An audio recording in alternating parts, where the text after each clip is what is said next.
பிதாவாகிய தேவனுடைய நாம் மையப்படுவதாக. நான் சொல்லுகிற காரியங்கள் நிறைய பேருக்கு வருத்தங்களை உண்டு பண்ணலாம், மனதிற்கு சஞ்சலத்தை உண்டு பண்ணலாம்.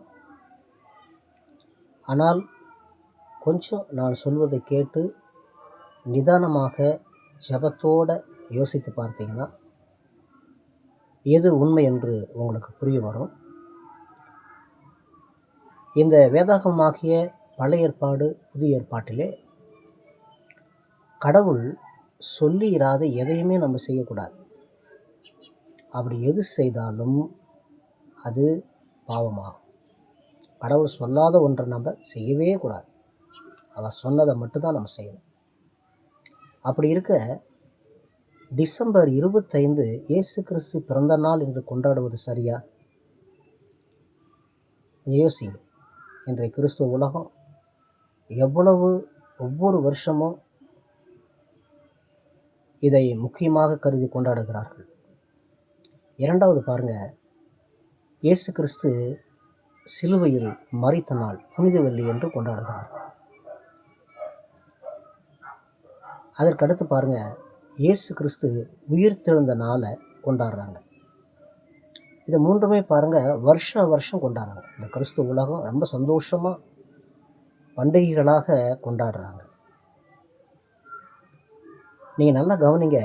இயேசு கிறிஸ்து பிறந்த நாள் அன்னைக்கு தூதர்கள் மேய்ப்பர்களிடத்தில் சொல்லி கொண்டாடினாங்க அப்படின்னு சொல்கிறாங்க. தவறாக இந்த கொண்டாடினார்கள் என்கிற வார்த்தையை உபயோகப்படுத்துகிறாங்க. பிறந்த நாளை கொண்டாடினாங்க, இயேசு கிறிஸ்து பிறந்த நாளை கொண்டாடினாங்க? இல்லவே இல்லை. பிதாவாகிய கடவுள் தனது அனாதி தீர்மானத்தின்படி திட்டத்தின்படி மனு குலத்திற்காக அவர் நியமித்த ரட்சிப்பின் திட்டத்தை கிறிஸ்து இயேசுவினுடைய மூலமாக நிறைவேற்ற போகிற காலம் வந்த பிறகு கிறிஸ்துவை பிறக்க வைக்கிறாரு. அந்த ரட்சிப்பிற்காக, அந்த ரட்சிப்பை மையமாக வைத்து அவர்கள் தேவனை மகிமைப்படுத்தினார்கள். தவிர அவர்கள் கிறிஸ்து இயேசுவின் பிறந்த நாளை கொண்டாடலை. அதுக்கு அடுத்து பாருங்கள், இன்றைக்கு கிறிஸ்து இயேசுவினுடைய அந்த மரித்த நாளை கொண்டாடுறாங்க.